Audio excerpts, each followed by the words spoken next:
Bonjour à tous, je suis ravie de vous retrouver aujourd'hui.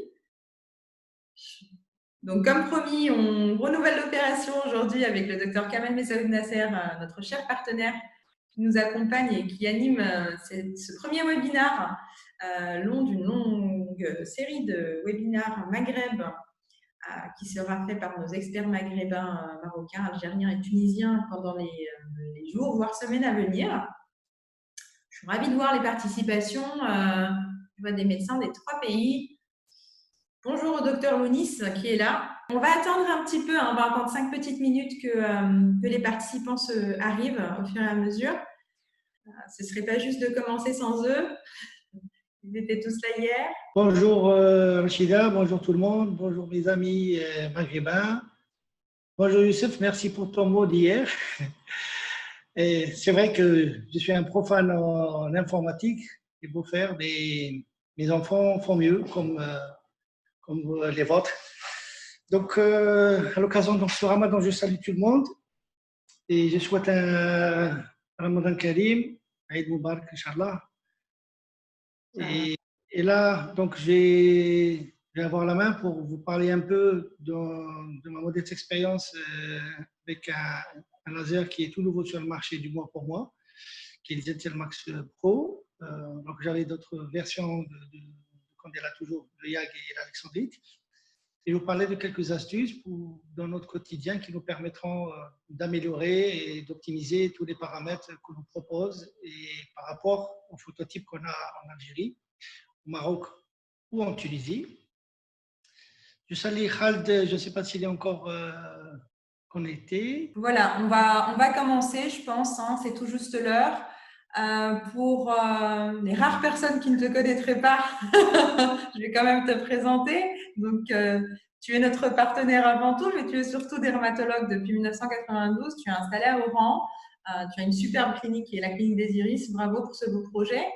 Et donc, tu es membre de l'ASLMS, l'éminente société américaine, où tu es invité très fréquemment pour les speeches internationaux, que ce soit aux États-Unis, en France, et dans les pays du Maghreb.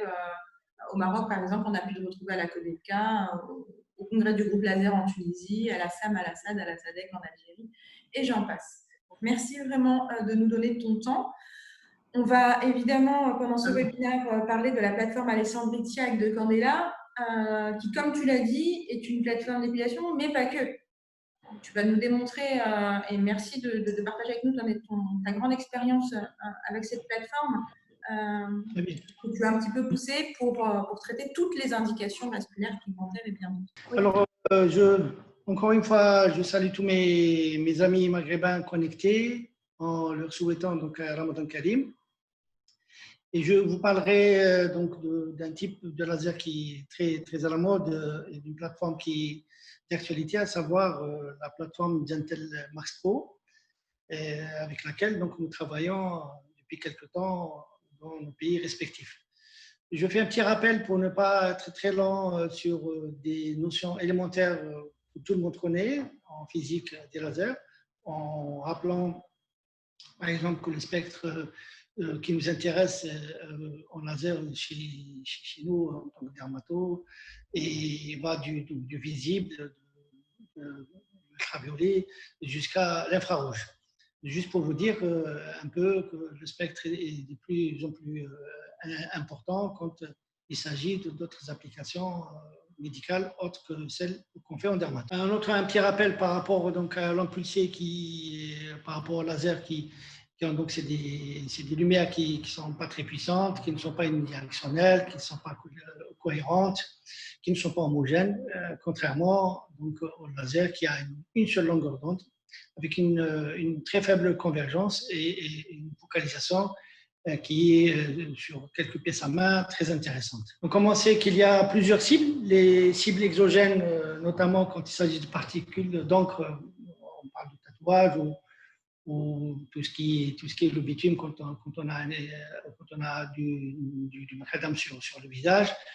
Pour les endogènes, tout le monde sait qu'il s'agit des 3 cibles les plus importantes chez nous en tant que dermato, c'est l'eau, l'oxyhémoglobine ou l'hémoglobine, voire même la méthémoglobine, et surtout de la mélanine, puisque là, il s'agit de l'épilation et du poil. Donc, le spectre d'absorption, tout le monde le connaît, donc avec des pointes d'absorption pour l'alexandrite puisqu'il s'agit de l'épilation à 755 nanomètres, ou encore en 1064, comme on peut aussi avoir une efficacité à 810 nanomètres. La pénétration optique dépend de manière très théorique de la longueur d'onde. Plus elle est importante, plus elle est absorbée profondément. En pratique, on voit qu'il y a une perte d'énergie. Et juste pour vous dire que la profondeur d'action dépend de la longueur d'onde. Alors, les effets dont on a le plus besoin et avec lesquels on traite le plus en dermato, c'est l'effet photoablatif, l'effet thermique et l'effet photoacoustique ou photomécanique. Donc, ces paramètres, ces effets dépendent des paramètres que tout le monde connaît, donc la longueur d'onde, l'impulsion et l'énergie. Donc là, juste pour vous expliquer que l'effet thermique est un effet qui est très important, surtout quand il s'agit d'épilation, grâce auquel on a une transmission donc, de cette chaleur vers la cible, donc, qui est transmise par le follicule pileux pour arriver jusqu'au bulbe. Et cette transmission de chaleur, donc grâce à la lumière qui se transforme en chaleur, va dénaturer et détruire le bulbe et le bulge, donc juste pour vous dire, la cible, quand il s'agit de cible, quand c'est le poil. Par contre, quand il s'agit d'effets photoacoustiques, c'est la création d'ondes de choc au niveau de la cible, qui détruit grâce à des impulsions qui sont très courtes. Avant, c'était le nanoseconde, maintenant on parle de picosecondes, grâce auquel on a une destruction donc, de la cible qui, par la suite, est pratiquement phagocytée par les macrophages et éjectée en dehors de la peau sous forme de croûte. Cet effet était retrouvé notamment quand il s'agit donc de tatouages ou de trucs ou de lésions pigmentaires qu'on utilise avec certains lasers Q-switch. Là, le temps de relaxation thermique, c'est un terme qui est très important, qui revient toujours un peu partout. Il faut le savoir, il faut l'avoir tout le temps en tête. C'est le temps que met une cible pour perdre la moitié de l'énergie qu'elle a assimilée. Donc, à titre d'exemple, pour le poil, vous allez compter un gros poil ou un poil terminal, il faut savoir que c'est aux alentours de 3 millisecondes, d'où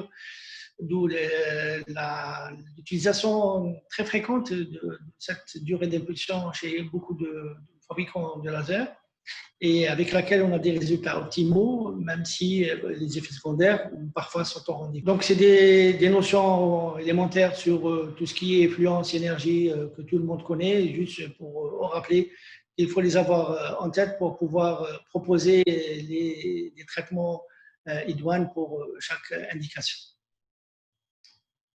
Les groupes d'absorption, donc les a cités tout à l'heure, juste pour vous dire qu'il y a la mélanine qui a un pic d'absorption aux alentours de 577 nanomètres. On n'utilise plus ces anciens lasers vapeur de cuivre, mais ce qu'on utilise maintenant, notamment pour les cibles vasculaires, c'est à 585, puis maintenant à 595 nanomètres.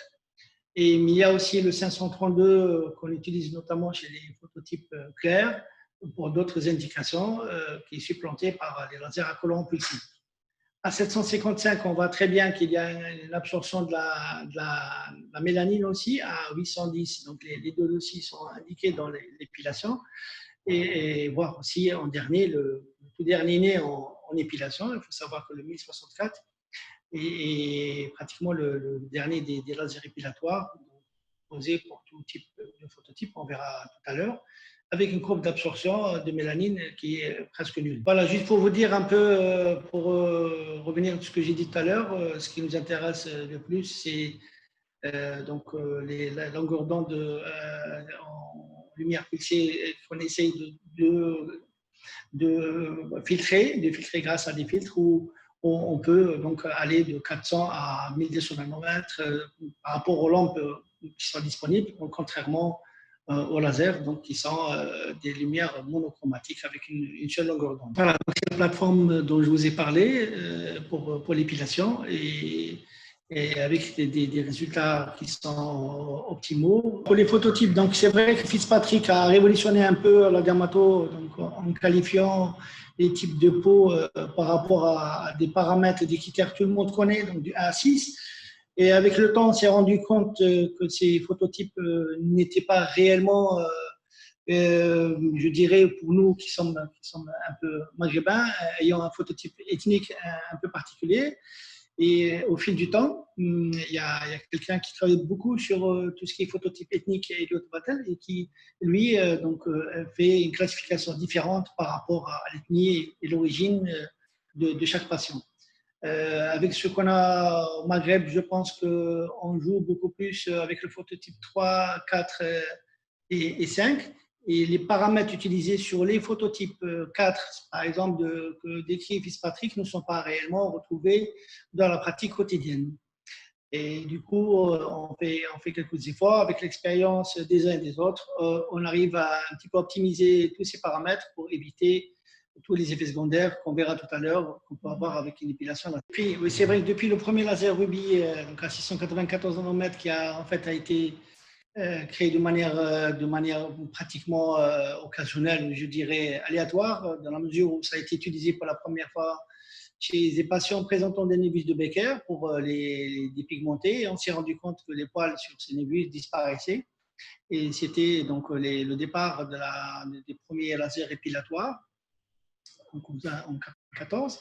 Et par la suite, on s'est rendu compte que ces lasers ne pouvaient pas épiler les patients au-delà du phototype 3, ils brûlaient très facilement.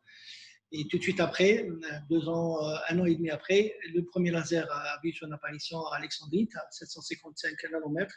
Et on pouvait donc épiler la majorité de la population, par partie américaine bien sûr, puisque c'est eux les créateurs des premiers lasers, ce type de laser. Et par la suite, on s'est rendu compte que cette épilation à 750 nanomètres ne pouvait épiler que les phototypes jusqu'au phototype 4. Comme la population américaine commençait noire et un phototype français commençait donc à montrer son intérêt pour ce type de laser, il y a eu un laser en diode en 97 qui a été créé, donc toujours par les Américains. Et par la suite, même avec ce laser, on s'est rendu compte qu'il y avait aussi des brûlures. Est arrivé le laser Nd:YAG 1064, donc qui peut épiler aisément tous les phototypes et toutes les personnes, même celles qui sont bronzées.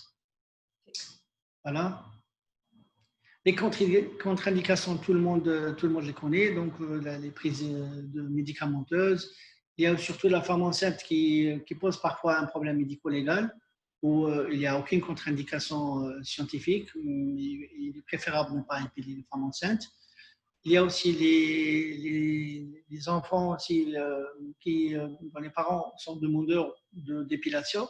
Il faut éviter, on s'est rendu compte qu'il faut éviter aussi contourner ou cacher les nubus.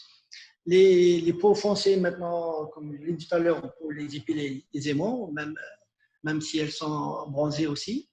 Alors, les isotrétinoïnes, et déconseillé un arrêt de 6 mois, on conseille donc un arrêt de 6 mois.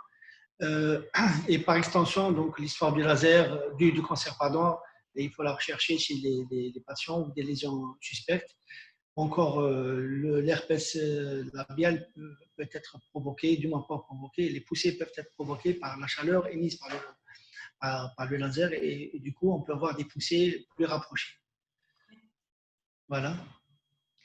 Les indications esthétiques, il faut savoir qu'elles sont connues par tout le monde. Il faut retenir un mot, c'est qu'il y a des zones qui sont hormonodépendantes et d'autres qui ne le sont pas. Donc, les zones non hormonodépendantes répondent très très bien, notamment le maillot, les demi-jambes et les aisselles, alors que les autres régions, notamment le visage et autour des aréoles alvéolaires, ainsi que la ligne ombilicale, voire même les cuisses, répondent très peu. Les indications médicales sont à connaître. Donc, l'urgitisme, il est très important de faire un interrogatoire, de faire un examen chez tous les patientes, notamment chercher les 9 zones de Ferryman-Gallwey et les qualifier, les quantifier pour avoir une estimation de l'importance de cet hirsutisme. Ne pas hésiter de faire un examen échographique, donc à la recherche d'une malformation, d'un problème au niveau des ovaires.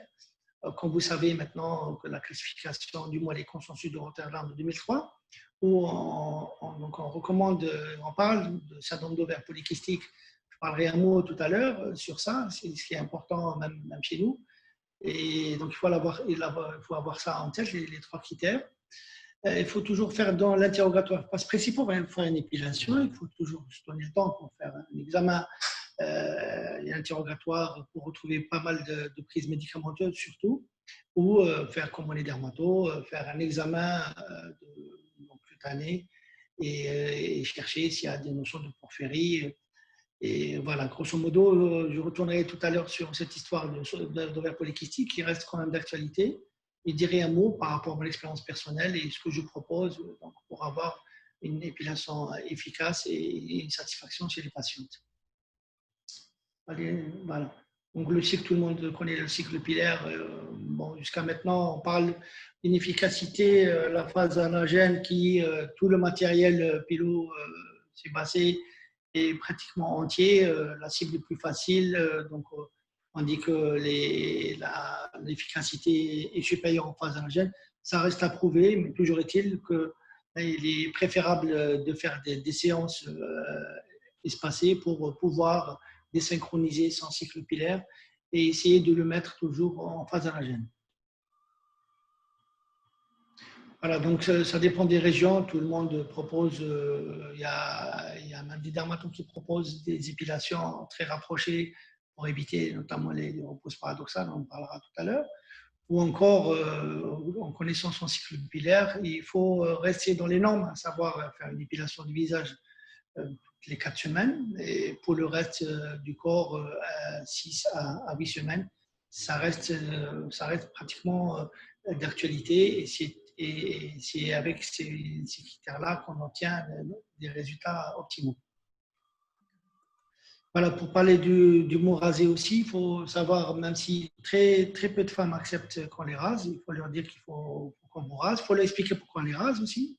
On peut aussi couper si on a des ciseaux adéquats, mais il faut leur expliquer que la rasage est important. Voilà pourquoi, parce qu'elles ont toujours l'impression que quand on les rase, on provoque une repousse des poils. Il faut leur dire pourquoi on les rase et comment on les rase. Et en les rassurant, je pense que tout le monde se laisse faire par la suite. Vas-y. Bon, c'est vrai qu'on parle des séances, bon, c'est encore, c'est pas très. On n'a pas une idée réelle du nombre de séances qu'il faut. Il faut éviter de toucher les poils qui sont fins. Donc les duvets, il faut éviter de les toucher parce qu'on les stimule, les résultats ne sont pas toujours bons. C'est vrai que quand j'avais parlé à un certain moment avec mon ami, je ne citerai pas le nom parce que il va me dire pourquoi tu m'as cité. Quand je lui ai parlé d'épilation définitive, je lui ai dit que c'est un mot qui est banni depuis maintenant, depuis le congrès de San Reno de la SMLS en 2002. On parle d'épilation permanente et d'épilation longue durée. Et je lui ai dit on peut avoir une épilation définitive, mais une épilation qui n'est pas totale. C'est-à-dire qu'on fait disparaître 80% du poil chez une personne qui est hirsute sans problème hormonal. Voilà, c'était pour l'anecdote. Voilà, ça c'est juste pour tout le tableau. Tout le monde connaît, même si la lèvre supérieure, on a à 60% des poils sont en phase anagène, les nombres de séances est beaucoup plus élevé du fait que les poils soient très fins. Il y a une notion qui est fondamentale, c'est le endpoint en épilation, surtout avec l'alexandrite. Beaucoup moins avec le YAG. Je ne sais pas si tout le monde a fait la même remarque. C'est pas évident qu'on trouve chez tous les patients cet œdème périfolliculaire qui, lui, est le signe d'efficacité. En fait, on l'a tout de suite. Hein.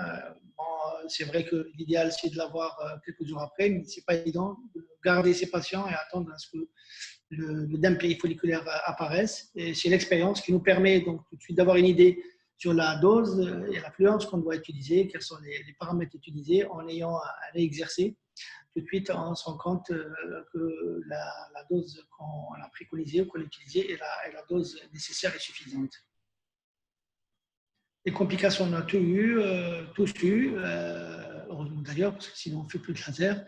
Je parle de mon expérience personnelle. J'en ai eu sur un autre laser en 2016, j'avais parlé de mon expérience sur 3500 à peu près de patients que j'avais traités avec un autre type de laser et chez qui j'ai retrouvé 2% d'effets secondaires, notamment des folliculites, bon, c'est pas cité ici, des croutelles, des hyperpigmentations, même si elles sont transitoires, elles sont gênantes, surtout quand il s'agit d'hyperpigmentation au niveau du visage ou au niveau des jambes pour les femmes. Il faut savoir qu'au niveau du visage, on peut mettre des crèmes dépigmentantes et ces hyperpigmentations sont résolutives en quelques mois, alors que pour les membres inférieurs, elles mettent un peu plus de temps, surtout si les femmes mettent des tenues courtes.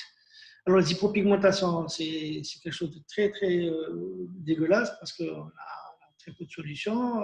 Elles sont parfois non résolutives. Mais on les retrouve surtout quand on utilise mal ces paramètres ou encore quand on utilise surtout l'NDIAC. Il faut faire très, très attention.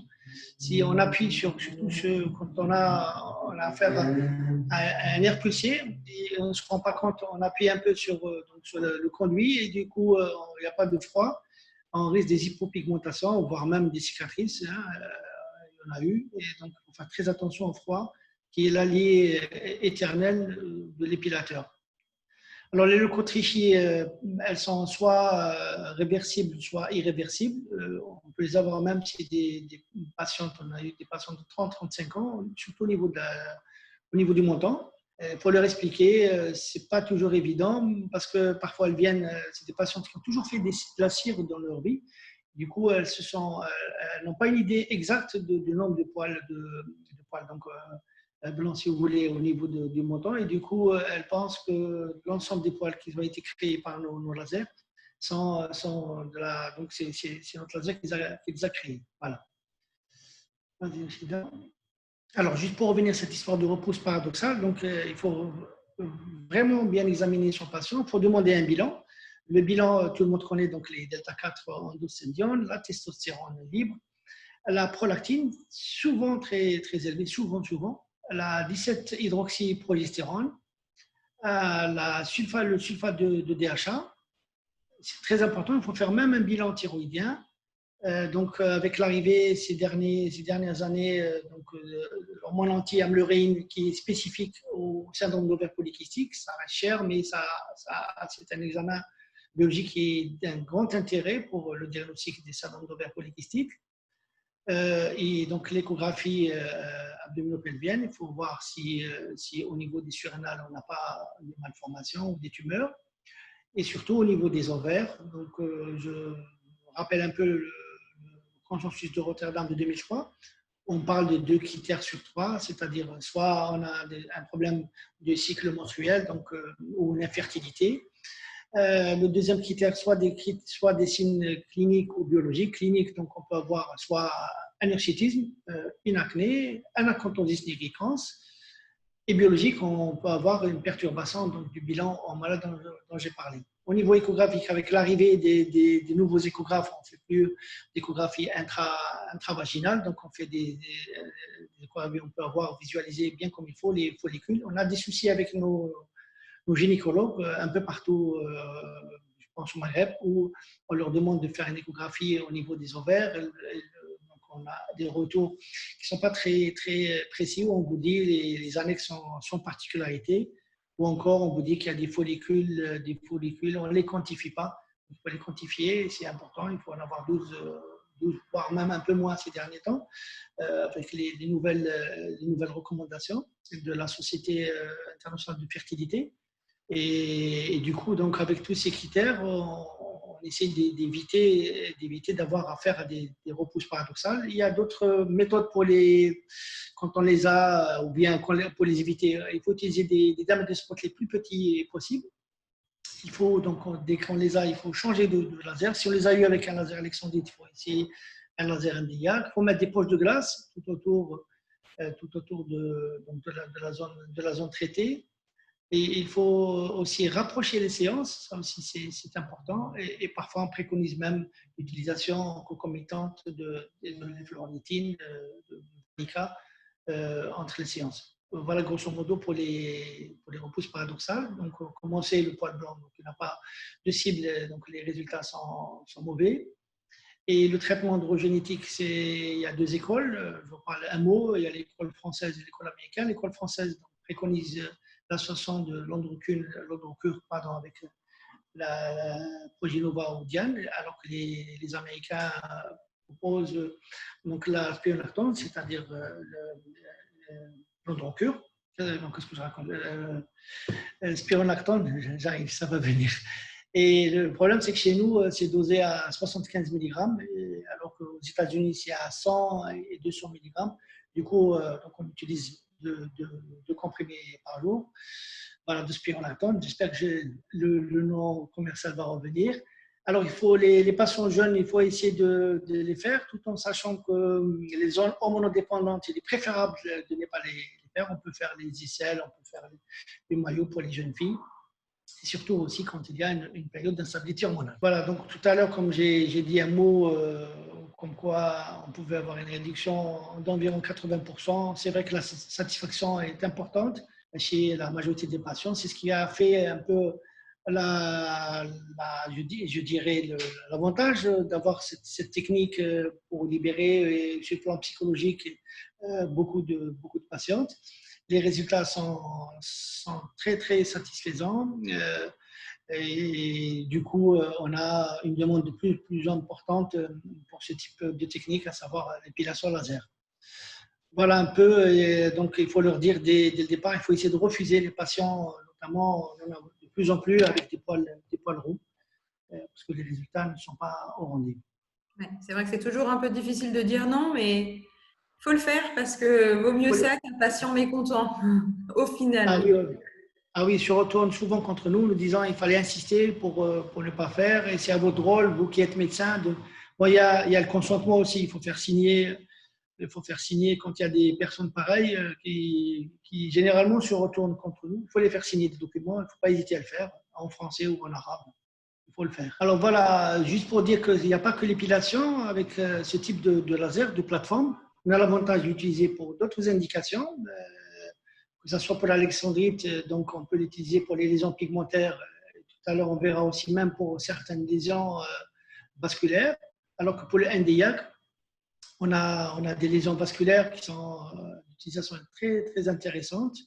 Un peu moins pour le photorajeunissement, le skate tétonique ou encore pour les rides. Voilà, juste pour vous dire un peu, on a parlé un peu de phototype tout à l'heure, de 755, de 4A ou 4B, selon des classifications différentes, mais il faut avoir en tête que notre expérience, nous qui sommes au Maghreb, avons des phototypes assez particuliers et avec notre expérience de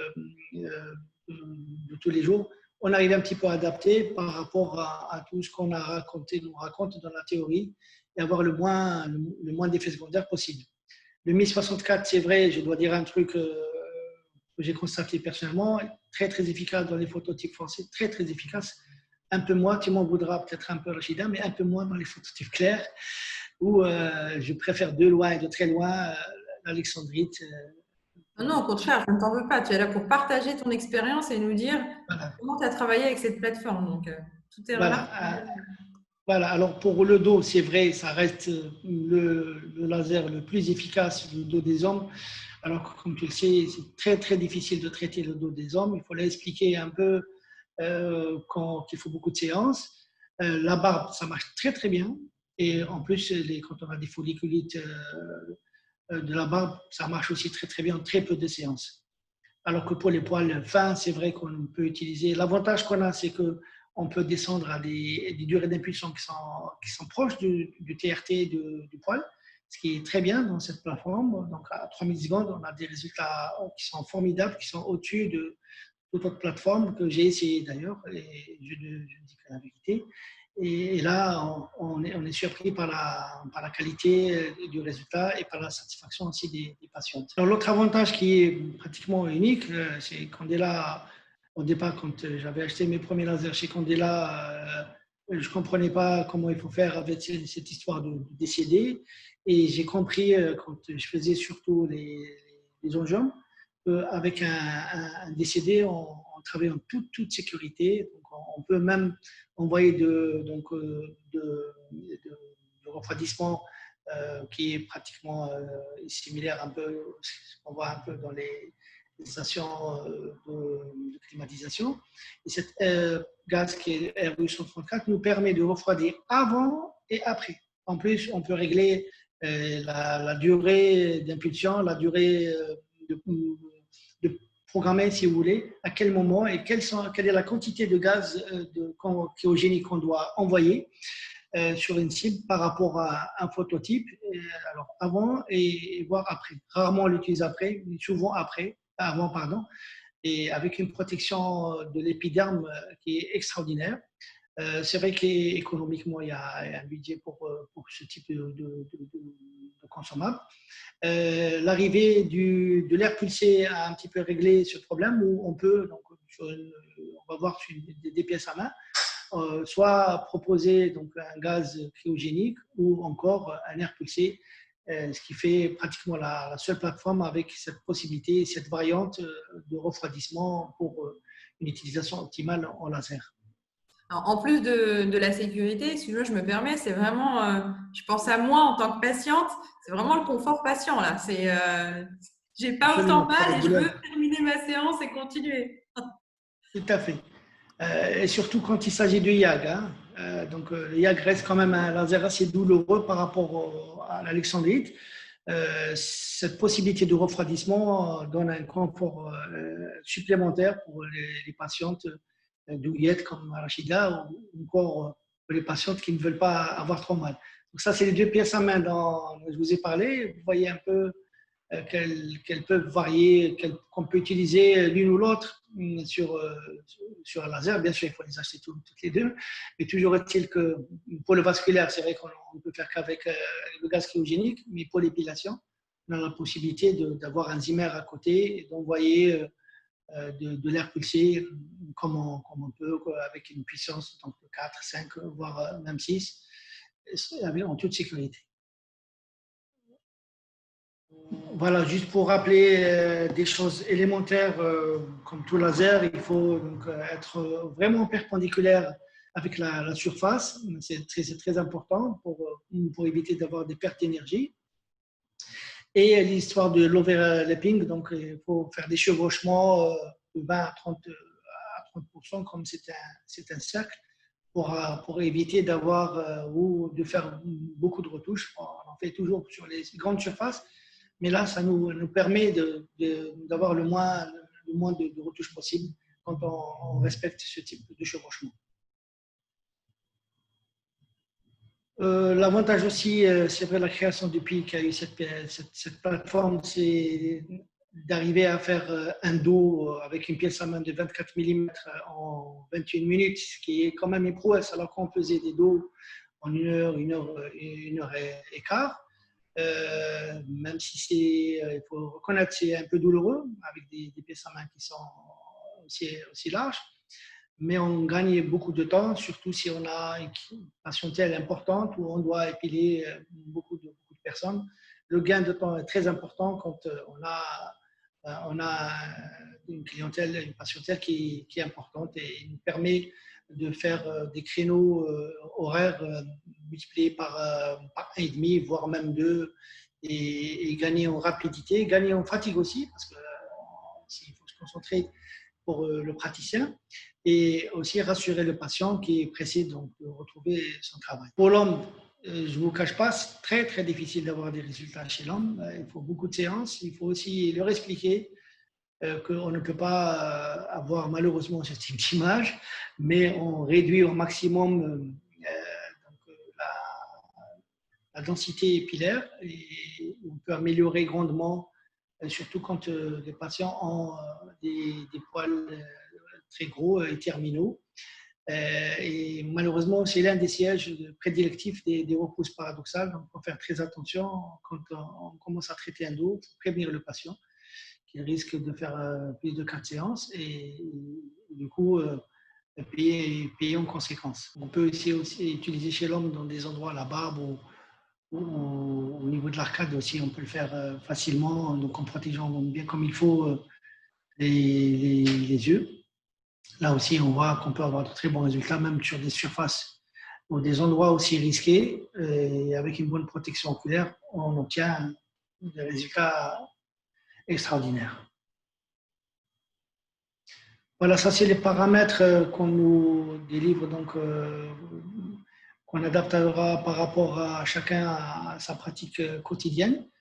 Et il faut savoir que plus la durée d'impulsion est courte, donc mieux c'est. Mais parfois, on sera appelé à utiliser un 5 millisecondes, rarement 10 millisecondes, pour atteindre des poils qui sont gros et en augmentant aussi l'intensité, l'affluence. Et voilà, donc juste pour vous dire, c'est des tableaux qui sont adaptés par rapport à notre pratique quotidienne, et surtout quand on a en face de nous des patients qui ont des phototypes foncés et qui veulent avoir une épilation soit en été ou toute l'année et en toute sécurité. Avec un NDIAC, on peut le faire et avec beaucoup d'aisance. Donc là, je pense qu'on est arrivé à toute la partie épilation qu'on a traitée, qu'on a compris. Et là, on va aller dans une partie où… Tu veux que j'aille vite un peu? Non, non, non, t'en fais pas, on a encore 20 minutes. On est dans Très une bien. partie pas un peu plus fun, mais parce que c'est mais une partie où on va voir que la plateforme est vraiment extrêmement polyvalente parce que l'épilation, certes, on l'a compris, mais là, on va passer à la partie vasculaire et pigmentaire. Très bien. Alors, Rachida, je ne sais pas si en fait, c'était prévu pour qu'on fasse des paramètres pour les varicosités des membres inférieurs, thémogétasiques et du visage. Je ne sais pas si elle y est ici. Ah, c'est là? Très bien, parfait. Alors, je commence plutôt par ça parce que c'est une indication qui est très, très intéressante où on obtient, pour ceux qui ont l'habitude de faire la sclérothérapie, c'est vrai que c'est pas mal, mais elle est très opérateur dépendant. Et parfois, on peut associer donc, une sclérothérapie associée à un laser NDIAC. Ça marche très bien. Donc, bien sûr, il faut faire un écho-doppler pour voir s'il n'y a pas un problème donc, vasculaire. Et du coup, avec des paramètres qui sont pratiquement connus par tout le monde, on peut avoir de très bons résultats, donc à 20-30 millisecondes, rarement à 40 millisecondes, surtout quand il s'agit d'un vaisseau qui a un diamètre de 0,2 à 4 mm. Donc vous voyez un peu, il y a aussi l'innovation chez Candela, c'est cette pièce unique donc enfin, qui suit carrément le trajet de votre vaisseau et qui vous permet donc d'éviter d'avoir de surdoser et de repasser deux fois sur un même vaisseau, surtout quand il s'agit de petits vaisseaux sur un petit vaisseau sur une petite surface aussi. Et le endpoint, si vous voulez, c'est ce spasme immédiat qu'on a tout de suite après et qui nous permet de dire qu'on a été efficace. Les doses, quand vous voyez, elles sont affichées, elles sont livrées avec la machine. Il faut savoir que pour les varicosités bleues, les résultats sont très bons, très peu de séances. Alors que pour les rouges, les résultats sont rarement bons, un peu décevants. Et encore, s'ils sont bons, il faut attendre 3 à 4 mois après la fin des séances pour avoir des résultats. Et parfois, on a recours à un laser colorant pulsé pour ce type de varicosité. Mais en gros, les varicosités bleues donnent de très bons résultats, que ce soit pour le visage ou pour les membres inférieurs. Pour les lacs veineux aussi, on a de très bons résultats.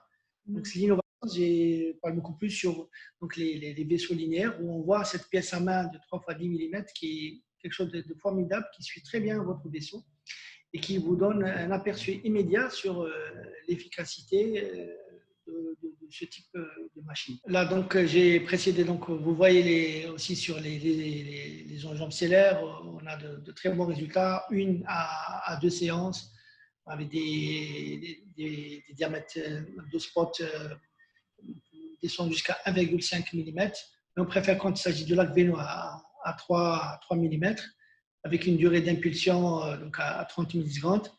Mais il faut toujours se rappeler qu'on doit faire d'une DCD, du gaz cryogénique, alors qu'il n'est pas recommandé quand il s'agit de traiter une érythrose avec des diamètres qu'on ne retrouve pas dans d'autres machines.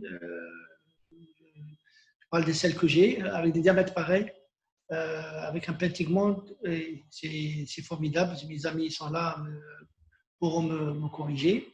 L'autre, c'est que c'est une indication qui est quand même assez intéressante ou qui nous permet d'éviter d'acheter un autre laser, c'est traiter les onychomycoses.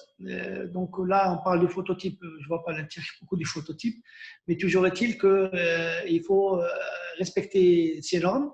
On a souvent des demandes au niveau des gros orteils, un peu plus que pour le pouce.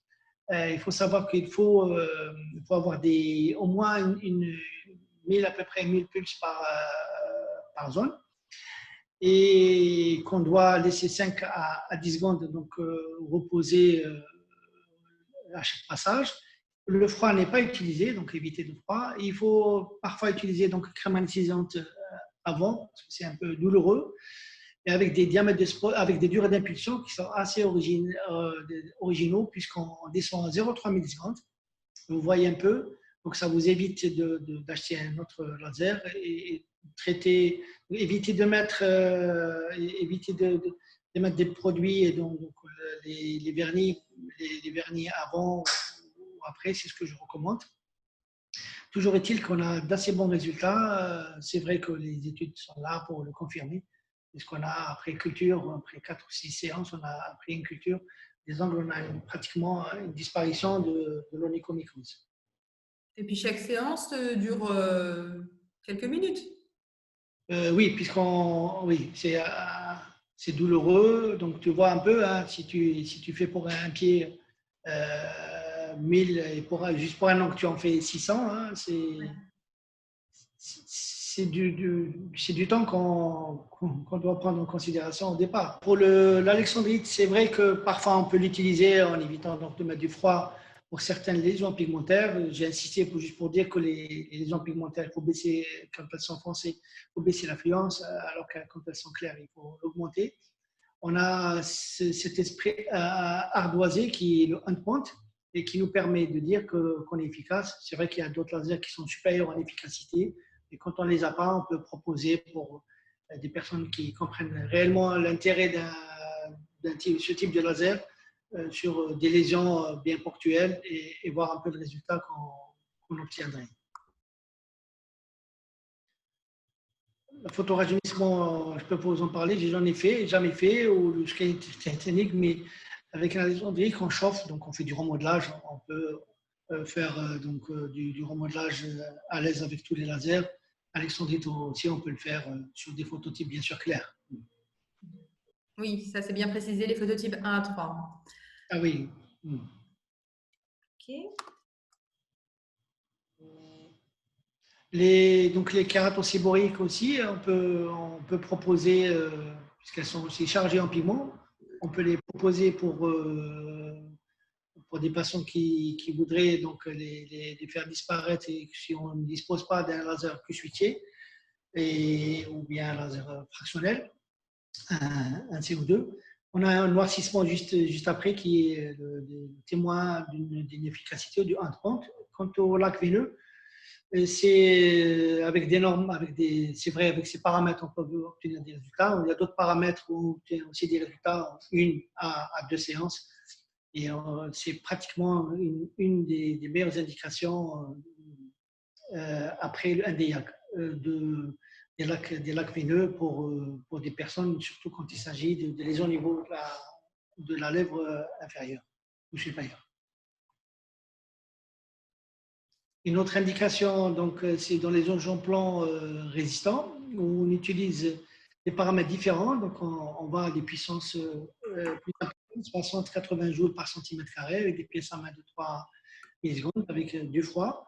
Donc, on a cet aspect grisâtre qui est le endpoint. Et ça a été utilisé donc, en 2007 par Rox Anderson. non pas en 2009, par Sanderson et Zixon, et des résultats qui sont encourageants. Je vous parlerai de mon expérience personnelle sur une dizaine de cas. Oui, si tu veux que je parle des paramètres qui ont été utilisés, donc c'était en 60 joules par centimètre carré, 3 millisecondes Voilà, et un spot de VMM. voilà 8 mm, voilà. C'est avec ce type de spot qu'on peut monter, voilà. Voilà. Et là, c'était pas avec un Gentle Max Pro, c'était avec un Gentle Lace. Le Gentle Lace de Voilà, Candela. le mini Gentle Lace, voilà. Oui, et moi aussi, avec donc cette étude que j'avais présentée, donc ça fait quelques années, où j'avais essayé juste après Zixon, quand il m'avait parlé, qu'il m'a dit que tu pouvais l'essayer. Donc j'ai essayé sur des patientes. Bon, j'ai eu des effets secondaires, il faut reconnaître. Peut-être que je n'ai pas été très attentif au endpoint. Et toujours est-il que j'ai obtenu de très bons résultats sur le reste des patients. J'ai obtenu donc, des effets secondaires sur notamment deux patientes. Là, celle qui est brune, on va phototype français. La cicatrice est partie au bout de 4 mois, je ne sais pas comment, alors que la phototype claire, elle s'est atténuée. J'étais obligé de faire du colorant pulsé juste après. Juste pour vous dire qu'on peut l'utiliser, le laser alexandrite, parce qu'il a un ciblage qui est très intéressant au niveau de la désoxyhémoglobine, surtout quand on a des angios blancs avec une dominance qui est veineuse. Voilà, donc juste pour vous dire qu'on peut l'essayer, il faut faire très attention parce qu'il y a une pente qui n'est pas toujours au rendez-vous et on a tendance un petit peu à augmenter l'influence et on n'est pas à l'abri d'effets secondaires comme ce que je suis en train de vous montrer sur cette diapo. Alors on parle il y a une publication qui est très récente, donc elle date de quelques semaines, où le groupe français avait fait une étude sur l'utilisation et l'efficacité de laser alexandrite sur de NDIAC sur les hydroathénites suppurés. Ils avaient obtenu de bons résultats. Ils proposent ce type de laser pour les patients n'ayant pas répondu au traitement habituel, donc antibiotiques, avec très peu d'effets secondaires. Et vous voyez, c'est une étude en double aveugle. Voilà, on voit toute l'équipe du groupe laser étendue sur plusieurs centres. Et ça reste une étude assez intéressante. Juste pour une indication supplémentaire de ce type de laser sur des indications qu'on n'a pas l'habitude d'utiliser, ça reste une proposition thérapeutique quand on n'a plus d'arguments à notre possession. Et peut-être qu'on pourra, dans notre quotidien, la proposer à des patients qui souffrent de ce type d'affection. Là, je pense que, voilà, je veux dire un mot juste pour dire que c'est vrai qu'avec ce type de plateforme, l'éventail d'indications est très large et dépend aussi de l'apprentissage, dépend du compagnonnage. C'est le but de cette réunion. Il nous permet donc d'ajuster les paramètres par rapport à nos phototypes maghrébins et aussi par rapport aussi à notre budget et par rapport à tout le contexte social dans lequel on est et économique. Voilà, donc c'était grosso modo, vous parlez des indications peut-être beaucoup plus pendant l'épilation et je répondrai volontiers s'il a des questions sur ma présentation. Je vous remercie pour votre attention et à tout à l'heure. Merci beaucoup, docteur. Donc, vraiment pour cet exposé très, très clair et ce partage surtout d'expérience, car on sait que tu dois voir un petit peu de tout voilà, dans ta pratique et dans tes partages avec tes confrères nationaux et internationaux. Donc, merci aussi à tous les participants maghrébins qui nous ont suivis. Je vous vois, Isou est là qui lève la main. Tu es là. Donc, j'espère que ça vous a plu. Je ne vois pas de questions dans la partie Q&A. Toutefois, si vous en aviez, n'hésitez pas à les transmettre au docteur Messaoud Nasser ou sur nos réseaux Cerider. Le docteur Latifa qui te remercie. Oui, et comme je vous le disais, donc c'est le premier webinaire d'une longue série. On a les périodes de l'Aïd qui approchent. J'en profite pour vous souhaiter d'avance Eid Mubarak Saïd à tous, vraiment, tous vos proches, et Inch'Allah que ce déconfinement ait lieu très bientôt pour nous tous. Voilà, qu'on puisse retrouver un environnement sain. Donc, après l'Aïd, on reprendra, Inch'Allah, à partir de lundi, avec Camille Vassilakos, la directrice clinique de Lutronic France, qui nous parlera du génus. Voilà, donc si ça t'intéresse, Dr Messaoud, on sera heureux aussi de te voir parmi les participants. Inch'Allah. Khaled n'est pas là ou quoi? C'est lui qui pose. Khaled, Youssef non plus? Si, Youssef est là, Dr Loni, c'est bien là. Bah, écoute, c'est que tu as été très clair.